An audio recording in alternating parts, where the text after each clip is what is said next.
몇 년 전에 한국의 한 조사 기관에서 그 중산층의 그 기준에 대해서 설문조사를 했습니다.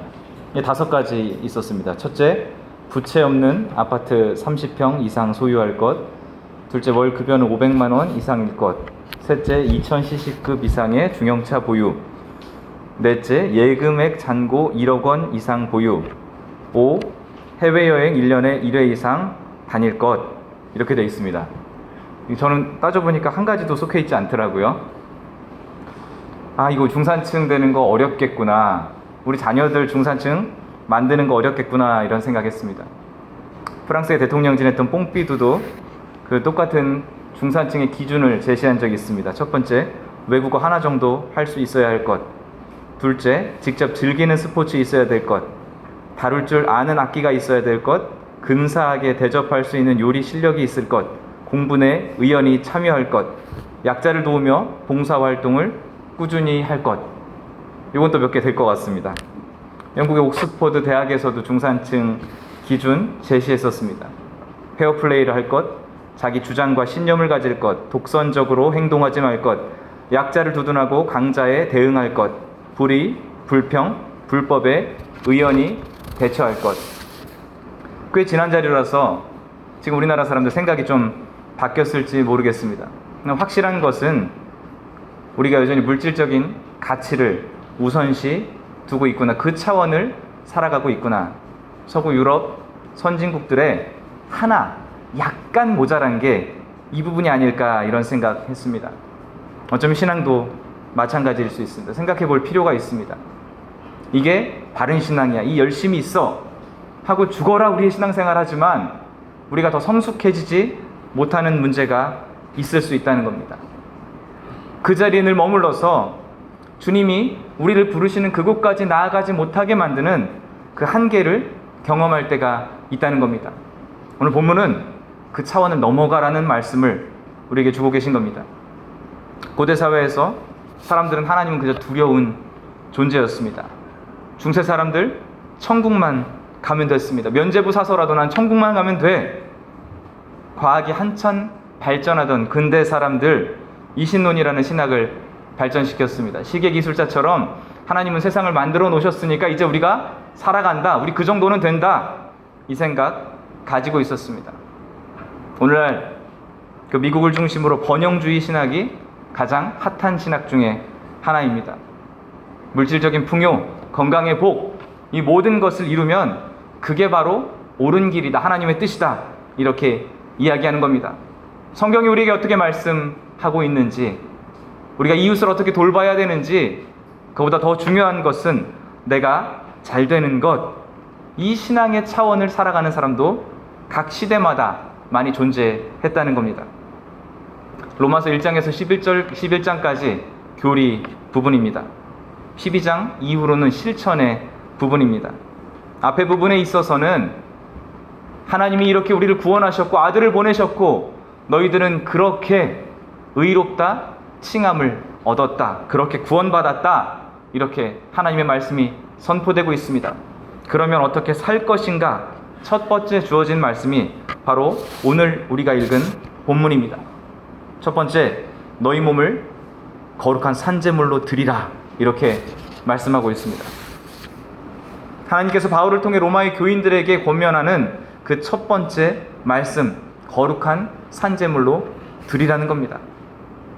토마스 얼킨스가 신약에서 종교는 은혜이고 윤리는 감사의 표시이다, 이렇게 했습니다. 앞에 부분 구원받는 법, 너희로서가 아니라 하나님의 은혜 가운데 그리스도의 보혈로 우리가 구원받았다, 명확하게 말씀했습니다. 우리로서 할 수 있는 것 아무것도 없다는 겁니다. 중세시대처럼 우리가 뭔가를 해야지 구원받는 그럴 가능성은 전혀 없다는 겁니다. 그러나 구원받은 감사의 삶을 우리가 살아야 된다는 겁니다. 그 산 제물로 우리 자신을 드리는 그 거룩한 삶이 우리가 해야 될 첫 번째 일이라는 겁니다. 로마서가 쓰여지던 당시 플라톤의 철학이 그 지역에서 유행하고 있었습니다. 소마, 세마, 에스틴, 라틴어로 이렇게 얘기할 때 육체는 무덤이다, 이런 말이 있습니다. 이 그리스어와 라틴어가 좀 다르긴 하지만 우리 육체는 중요하지 않다는 겁니다. 우리를 가두고 있을 뿐 어떻게 살아도 상관없다라는 그 생각을 하고 있었습니다. 로마서를 받아든 로마 교인들도 동일한 생각할 수 있었습니다. 우리 아무렇게나 살아도 돼. 우리 하나님이 구원하셔서 끝. 이렇게 할 수도 있다는 겁니다. 그러나 사도 바울을 통해서 하나님께 주신 말씀 그게 아니라는 겁니다. 너희 자신을 거룩한 산 제물로 하나님께 드려야지 너희가 바른 그리스도인이다. 신앙의 다른 차원을 살라는 겁니다. 저렇게 해도 됩니다. 이렇게 하면 충분합니다. 사람들은 계속 우리에게 유혹하지만 그게 아니라는 겁니다. 이어지는 본문은 이 세대를 본받지 말라고 명령하고 있습니다. 세상 풍조 따르지 말라는 겁니다. 돈을 쫓아가고 성공을 쫓아가는데 나도 따라가고 싶은데 저기 편승해보고 싶은데 그거 아니라는 겁니다. 그러다가는 멸망의 길로 접어든다는 겁니다. 레위기 19장에 나오는 너희는 거룩하라 라는 여호와 하나님의 명령의 신약 버전이라고 보면 되겠습니다. JB 판 성경은 이 부분을 너희 주위에 있는 세상이 너희를 주어짜서 그 틀에 맞추게 하지 말고 하나님의 너희의 마음을 안으로부터 개조하도록 하라 이렇게 말씀하고 있습니다. 우리는 천성적으로 모방적입니다. 더 좋아 보이는 거 따라가고 싶은 그런 마음이 있습니다. 그러나 그 유혹으로부터 벗어나라는 겁니다. 세상이 아닌 하나님의 말씀, 세상에 잘 나가는 사람이 아니라 하나님 앞에서 거룩한 사람을 본받아서 그 길을 걸어가라. 그게 바로 거룩이다. 하나님 원하시는 길이다. 이렇게 말씀하고 있는 겁니다. 또한 마음을 새롭게 함으로 변화를 받으라고 우리에게 명령하고 있습니다. 관성에 따른 신앙생활의 방식은 우리에게 요구되지 않습니다. 날마다 새로워지는, 날마다 변화받는, 그래서 하나님을 기쁘시게 하는 그런 삶이 필요하다는 겁니다. 기독교 교육에서 변화를 얘기할 때 흔히 체인지 그리고 트랜스포메이션 두 가지 단어를 나눠서 설명합니다. 잠시 바뀌는 것 체인지라고 합니다. 물리적 변화 얘기합니다. 그러나 완전히 바뀌어서 이전으로 돌아가지 못하는 상태, 그걸 변형, 트랜스포메이션 이렇게 얘기하고 있습니다. 그리스도 안에서 우리 삶이 그래야 된다는 겁니다. 예수 믿고 은혜 받아서 좀 바뀌었는데 다시 원래대로 돌아갈 수 있다면 그건 온전한 변화가 아니라는 겁니다. 한번 바뀌고 나니까 주 안에서 이렇게 살아보고 나니까 내가 이전 삶으로 절대로 돌아가지 않겠습니다. 이곳이 너무 행복합니다. 이 선택이 우리에게 필요하다는 겁니다. 그리고 또한 하나님의 선하시고 기뻐하시고 온전하신 뜻이 무엇이든지 분별하도록 하라 이렇게 말씀하고 있습니다. 세상은 악합니다. 하나님은 우리에게 이렇게 하라고 말씀하시지만 그 소리보다는 세상이 이렇게 하는 게 좋다라고 말하는 게 더 그럴싸해 보입니다. 그러니 분별하지 못하고 그거 따라가고 싶은 겁니다. 마태복음 6장 24절 주님께서 이렇게 말씀하십니다. 한 사람이 두 주인을 섬기지 못할 것이니 혹 이를 미워하고 저를 사랑하거나 혹 이를 중히 여기고 저를 경히 여김이라. 너희가 하나님과 재물을 겸하여 섬기지 못하느니라. 이렇게 되어 있습니다. 주님께서 물질이 중요하지 않다라고 말씀하시는 거 아닙니다. 물질이 죄악이라고 말씀하시는 거 아닙니다. 하나님보다 그거를 더 사랑하면, 하나님을 따르는 것보다 그 길을 따르는 것을 더 행복해하면 그것은 하나님의 자녀로서 적합하지 않다는 말씀을 하는 겁니다. 때로 돈은 능력입니다. 그러나 이게 하나님을 대신할 수 없습니다. 이번 달에도 선교팀 다녀갔습니다. 목사님, 선교사님, 그래서 재정이 중요하죠? 단호하게 얘기했습니다. 장로님이셨는데, 장로님, 재정은 중요하지 않습니다. 필요하죠? 중요하진 않습니다. 기도하시고 비전이 있으면 됩니다. 다시 얘기하십니다. 그래도 재정이 있어야 하잖아요. 아닙니다. 당연히 필요하죠. 당연히 중요하죠.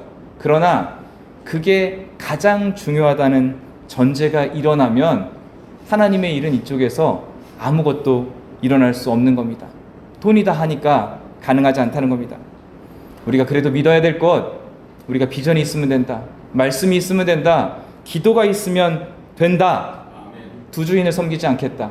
세상은 저거면 된다고 하는데 나는 이거가 중요하다. 그게 하나님의 뜻이다, 길이다. 이 믿음이 있을 때 우리가 거룩한 삶을 살 수 있다는 겁니다. 오늘 본문의 핵심, 우리 몸을 거룩한 산제물로 드린다는 것, 영적 예배를 드린다는 것, 이 세대를 본받지 말고 마음을 새롭게 하고 변화를 받는다는 것, 하나님의 선하시고 기뻐하시고 온전한 뜻이 무엇인지 분별한다는 것, 한마디로 말하면 세상 사람들처럼 살지 말고 다르게 살라는 겁니다. 신앙의 다른 차원을 선택하라는 겁니다. 이 선택 가장 잘한 사람 중에 하나, 신학자 어거스틴이 있습니다. 기독교 역사상 가장 뛰어난 신학자 한 명을 뽑으라면 많은 사람은 이 어거스틴을 뽑습니다. 모든 신학은 어거스틴 신학에 대한 주석에 불과하다, 이런 말이 있을 정도로 절대적입니다. 그 원래 경건한 사람 아니었습니다. 방탕하기도 했고 마니교라는 이단에 빠지기도 했습니다. 어머니 모니카가 그를 위해서 열심히 기도했지만 한참의 시간이 걸리기도 했습니다. 그러나 그에게 한 가지 사건이 있었습니다. 하루는 여전히 방탕한 삶을 살고 있을 때 밖에서 아이들 노래하는 소리가 들렸습니다. 똘레 레게라는 노래였습니다. 집어서 읽으라, 이런 뜻을 가지고 있었습니다. 그는 고백록에서 이렇게 쓰고 있습니다. 갑자기 이웃집에서 들려오는 소리가 있었습니다. 소년의 것인지 소녀의 것인지 나는 확실히 알 수 없었으나 계속 반복되던 노랫말은 똘레 레게, 들고 읽으라, 이런 뜻이었습니다. 눈물을 그치고 안색을 고치고 곰곰이 생각해보다가 성경을 들어 읽었습니다. 바로 로마서 13장이었습니다. 또한 너희가 이 시기를 알거니와 자다가 깰 때가 벌써 되었으니 이는 이제 우리의 구원이 처음 믿을 때보다 가까웠습니다. 밤이 깊고 낮이 가까웠으니 그러므로 우리가 어둠의 일을 벗고 빛의 갑옷을 입자. 낮에와 같이 단정히 행하고 방탕하거나 술 취하지 말며 음란하거나 호색하지 말며 다투거나 시기하지 말고 오직 주 예수 그리스도로 옷 입고 정욕을 위하여 육신의 일을 도모하지 말라. 이 말씀이었습니다. 아직 결단하지 못했습니다. 여전히 자신의 삶을 살아가고 있었습니다. 그러나 그 결단의 순간, 분별의 순간 성령께서 그와 함께 하셨습니다. 내가 돌아가야지. 이런 삶을 그쳐야지. 이제 하나님이 기뻐하시는 뜻으로 거룩한 삶으로 나아가야지. 그 결단 이후로 그의 삶이 바뀌었습니다. 현저히 다른 헌신으로, 현저히 다른 삶의 열매로서 그가 우리에게 증거하고 있는 것입니다. 아, 하나님의 사람들은 구습을 벗어버리고 이렇게 살아야 되는 거구나. 그렇게 되니까 전혀 다른 인생을 살게 되는 거구나. 이 증거가 주어진다는 겁니다. 우리도 그렇게 될 수 있기를 간절히 소망합니다. 이전과 같은 삶, 나쁜 것은 아닙니다. 그러나 내가 한 단계 성숙해야지. 다른 차원으로 들어가야지. 그래서 더 하나님을 기쁘시고 영화롭게 해야지. 이전 11장 동안 주님이 어떻게 우리를 구원하셨는지 명확하게 써 있으니까 이제 12장 첫 절부터 나오는 새로운 삶을 내가 멋지게 살아내서 하나님께 영광 돌려야지. 기쁘시고 영화롭게 하나님의 이름이 세상에 존귀해지게 내가 쓰임받아야지. 이런 결단이 있으시길 소망합니다. 본문과 완전히 일치하진 않지만 선교사역에 대한 보고를 잠시 겸해서 드리겠습니다. 이제 정식으로 파송받은 지는 1년이 채 되지 않았습니다. 그전에도 선교사역 감당하고 있었고 또 한인교회에서도 사역했었지만 이제 본격적으로 사역을 하다 보니까 그 실력에 비해서 꿈이 커졌습니다. 별 볼 일 없지만 또 꿈은 크게 커야지. 옛날 또 어른들 말씀처럼 그런 생각을 하고 있습니다. 이전에 선교가 잘못된 건 아니지만 다 열심히 자기 그 맡은 사역들 잘 감당하고 계셨지만 이왕이면 다른 선교를 한번 해봐야겠다. 이런 꿈을 가졌습니다. 실력 빼고 모든 걸 갖췄습니다. 아내가 유튜브를 하고 있습니다. 하다 보니까 대학에서 연락이 왔습니다. 학생들이 당신 유튜브 가지고 논문을 쓰는데 우리 대학에 와서 한국어 강의를 좀 해주시면 좋겠습니다. 한다 그랬습니다. 이전엔 고민하고 이랬겠지만 하나님이 기회 주시면 무조건 한다. 아내가 가서 하기 시작했습니다. 무슬림도 많이 만나고 또 기독교인들도 이제 그 선교사인 건 몰라도 그건 비밀이지만 기독교인인 거 아니까 더 가깝게 와서 또 교제를 하기 시작했습니다. 기독교 방송국에서 연락이 왔습니다. 한국어 너무 다들 배우고 싶어 하니까 그 제작을 좀 도와달라는 겁니다. 강의안을 좀 같이 만들어 달라는 겁니다. 이 선배 선교사님들 연락이 왔습니다. 선교 보고를 좀 해야 되는데 다 종이로 안 읽으니까 좀 영상으로 만드는 거 좀 알려주면 좋겠다. 일부러 먼 곳에서 찾아와서 영상 만드는 법 배우고 가셨습니다. 이제 70이 다 되신 선배 선교사님들이 그렇게 하고 가셨습니다. 우리 사역지를 좀 소개해주면 좋겠는데, 뭘 하면 좋겠는데, 나도 이거 알려주면 좋겠는데, 그렇게 또 쓰임받기 시작했습니다. 저도 원래 계속 신학을 석사까지 공부했었는데 박사는 종교학을 하게 되었습니다. 원래 하려고 했던 거 아닙니다. 늘 말씀드렸다시피 실력보다 꿈이 커서 이왕이면 다른 사람 좀 만나보면 좋겠다. 신학자들 늘 만나니까, 목회자들 늘 만나니까 이왕이면 인도네시아를 좀 이끌고 있는 사람들 만날 수 있으면 좋겠다. 검색했습니다. 인도네시아에서 제일 좋은 학교 어디지? 제일 높은 과가 어디지? 찾아서 들어갔습니다. 가보니까 만나는 사람들이 달라졌습니다. 각 대학 교수들, 총장들, 그 기독교에서도 교단장들 만날 수 있습니다. 연락할 수 있습니다. 지금 한국에서도 와가지고 한국의 인도네시아인들이 세운 모스크만 62개가 있습니다. 지금 상당히 많습니다. 알려지지 않았습니다. 무슬림들이 몇십만 명이라는 보고도 있습니다. 그러나 잘 연구되지 않았습니다. 연구 좀 하려고 연락을 해보니까 또 어느 대학에 뭐 하고 있습니다. 그러니까 다 또 보자는 겁니다. 한국의 명문대학 교수분들도 몇 분 만나기로 했고, 사역하는 선교사님들도 만나고, 그 이슬람 기관의 그 대표들도 만나기로 했습니다. 좋은 게 있습니다.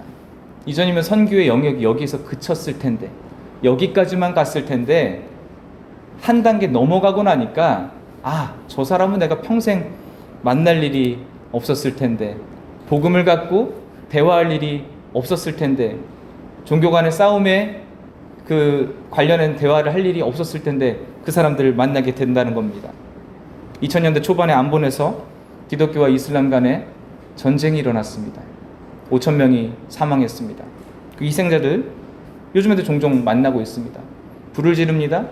여성들을 겁탈합니다. 몸을 토막내서 죽이기도 합니다. 이 분쟁이 심해지면 이런 일이 생긴다는 겁니다. 한국에 와 있는 인도네시아 무슬림 중에서도 IS 관련된 일로 3명이 작년 재작년에 조사를 받았습니다.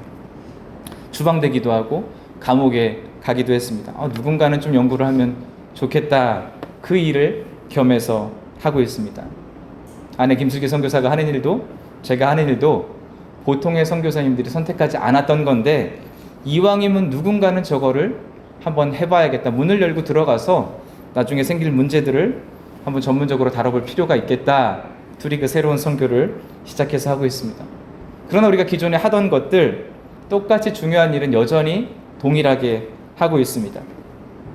이번에도 오기 전주에 그 신학교에서 연락이 왔습니다. 부학장 한 분 만났는데 좀 비자 진행해 줄 테니까 좀 교수로 합류를 하라는 겁니다. 보통 선교사들이 종교 비자를 가지고 신학교 강의를 하고 목회를 지원하는 사역을 많이 하고 있습니다. 근데 교육부에 신청해 줄 테니까 그냥 교육부 비자로, 교수 비자로 같이 동역을 했으면 좋겠다, 이렇게 얘기를 했습니다. 아내도 그 교수 비자를 갖고 있으니까 그럼 한번 1년 정도 있다가 해보죠, 이렇게 얘기를 하고 왔습니다. 그걸 가지고 똑같은 사역을 또 하려고 하고 있습니다. 신학교에 책이 없으면 책을 보내줍니다. 교회학교 프로그램이 약하면 같이 개발해서 프로그램을 지원합니다. 연구도 같이 합니다. 오지의 교육 프로그램 하러 가면, 사역자들이 가면 그거 지원합니다. 저희가 같이 가는 건 뭐 힘들다기보다는 비용이 너무 많이 듭니다.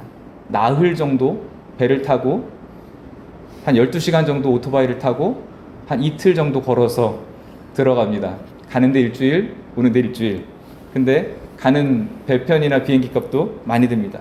그래서 믿을 만한 사역자들을 저희가 있는 곳에서 같이 밥도 먹고 커피도 마시고 여비도 주고 같이 시간 보내면서 믿을 만한 사역자들과 같이 동역을 하고 있습니다.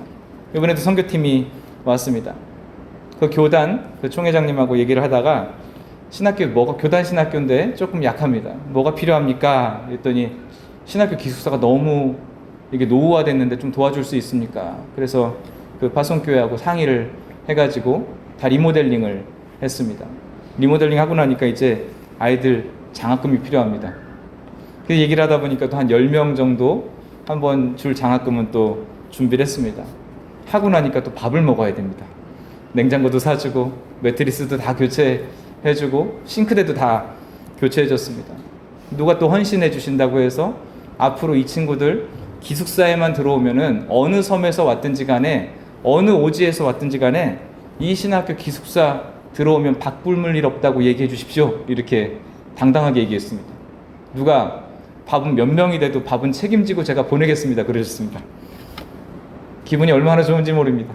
선교사한테 이게 행복입니다. 한국교회 연결 안 됐으면, 한국교회에서 헌신하지 않았으면 저 친구들 학교 중단하고 등록금이 없어가지고 이제 공부 못했을 텐데, 종교 교사가 되는 것도, 목회자가 되는 것도 어려웠을 텐데, 또 밥을 못 먹어서 기숙사에 좀 가보니까 아내하고 둘이 갔다가 이 신학교를 도울지 말지 고민하고 있었습니다.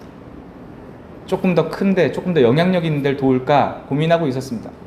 교단과 동역하다 보니까 그 교단이 대학과 신학교를 여러 개 가지고 있습니다. 그 중에서 제일 약한 데를 도와줬으면 하는 겁니다.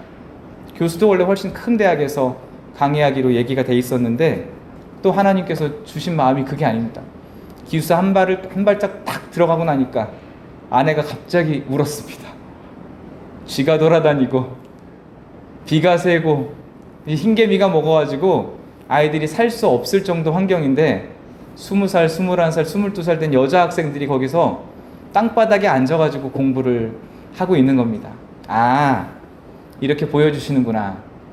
그 전에 한 10번 정도 저한테 교수 요청을 할 때 한 번도 제가 한다고 얘기를 안 했습니다. 늘 말씀드렸다시피 그 실력보다 꿈이 커가지고 다른 데서 저거 해야지, 이런 마음이 있었습니다. 내 눈으로 보고 나니까 하나님 앞에서 안 되는 겁니다. 바로 다음에 얘기했습니다. 그 청회장 목사님한테, 목사님 제가 합류할 테니까 비자 진행하시죠. 이렇게 얘기를 했습니다. 하나님께서 그들을 우리에게 연결해 주시지 않았으면 그런 마음 들지 않는 겁니다. 그 학교도, 그 교단도 마찬가지입니다. 하나님께서 연결해 주지 않았으면 그러한 일이 일어나지 않는 겁니다. 동역에 있어서, 사역에 있어서, 하나님께서 주신 소망에 있어서, 비전에 있어서 누군가 하나님의 말씀대로 한번 해보겠다라고 여러 명이 붙으니까 우리 관계에 있어서, 신앙에 있어서 다른 차원으로 나아갈 수 있더라는 겁니다. 제가 여러분들 만나면서, 이게 통화하면서 그런 거 느꼈습니다. 이분이 전화 통화하는데 뭐 그러시는 겁니다. 목사님, 뭘 하든지 저는 무조건적으로 지원할 테니까 한다고 하세요. 그 말 딱 들으니까 재정의 문제가 아니라, 아, 하나님이 확실히 하게 해주시는구나. 그 한마디가 중요하구나. 그 하나의 결단이 중요하구나. 목사님, 선교사님, 이건 다른 목적이 아닙니다. 하나님이 저에게 비전 주셨습니다. 목사님, 그것만 해주시면 됩니다. 이 꿈은 제 꿈입니다. 목사님, 섬겨주시면 됩니다. 자신감이 있었습니다. 아, 하나님은 다른 걸로 하는 게 아니라 누군가 결단할 때, 다른 삶을 살기로 헌신할 때, 다른 차원의 헌신을 하기로 우리가 마음먹을 때 놀라운 일을 부어주시는구나. 이 확신 들었습니다. 저희 협력교회입니다. 파주세강교회. 늘 기도, 헌신, 후원 감사하게 생각하고 있습니다. 선교사 할 수 있는 거 기도밖에 없습니다. 저희 기도가 더 능력 있는 거 아닙니다. 그러나 선교지에 그렇게 있는데 불쌍해서라도 이 기도 더 크게 들어주시겠지 생각하고 기도하고 있습니다. 우리가 해야 될 것, 하나님 앞에 제가 다른 삶을 살겠습니다. 더 많은 헌금이 필요한 게 아닙니다. 더 많은 후원이 필요한 게 아닙니다. 더 영향력 있는 세상에서 위치가 필요한 게 아닙니다. 하나님 앞에 매일매일 새롭게 결단할 때 그 모든 힘과 능력은 주님께서 주시는 줄로 믿습니다. 선교지도 마찬가지입니다. 저희가 더 좋은 선교사가 되는 것, 더 능력 있는 사람들이 되는 것, 제가 여러 번 말씀을 드렸지만 그게 중요한 게 아닙니다. 하나님 앞에, 아, 이거 하나님 주신 비전이구나. 저게 어둠인지 빛인지 모르겠지만 하나님이 가라고 하신 곳이니까 한 걸음 내디딜 때 하나님께서 전혀 새로운 신앙의 차원으로, 사역의 차원으로 우리를 이끄신다는 겁니다. 말씀 맺습니다. 주님은 세상 신들과 다른 차원으로 우리를 구원하셨습니다. 그리고 우리 역시 세상 사람들과, 세상의 다른 신을 믿는, 잡신들을 믿는 사람들과 다른 차원의 삶을 살아가기 원하십니다. 이 세대를 본받는 것이 아니라, 세상은 이렇게 산다고 하지만 우리 이렇게 살겠습니다. 이제 선교의 시대는 끝났다고 하지만 여전히 선교하겠습니다. 이제 교회는 철진한 유행이라고 하지만 여전히 하나님의 일을 위해서 우리가 헌신하겠습니다. 교회를 살리겠습니다. 세상을 하나님의 말씀으로 다시 구원하는데 우리가 힘을 내겠습니다. 온 세상 땅끝까지 복음이 전해지는 일에 우리가 여전히 포기하지 않고 우리의 마음을 다해서 주님의 일을 섬기겠습니다. 이 결단이 살아있으면 우리 신앙도 날로 새로워질 줄로 믿습니다. 그리고 그때 우리가 새로운 신앙의 차원으로 들어가기로 결단할 때 하나님의 나라가 이곳에서도 저곳에서도 온 세계 땅끝까지 이르렀어도 여전히 매일매일 새롭게 죽어가는 영혼들을 구원하는 역할을 감당할 수 있을 줄로 믿습니다. 그 사명에 쓰임받는 우리 귀한 파주 생안교회 성도님들 될 수 있기를 주님의 이름으로 축원드립니다. 기도하겠습니다. 거룩하신 하나님, 우리로서 할 수 있는 것 없지만 그저 결단할 때 하나님이 놀라운 일 부어 주시는 줄로 믿습니다. 우리를 주의 도구로 사용하여 주시고 이를 통하여서 하나님의 놀라운 일이 일어나는 것, 우리가 기쁨으로 그 증거를 볼 수 있는 은혜 허락하여 주시옵소서. 예수님의 이름으로 기도드립니다.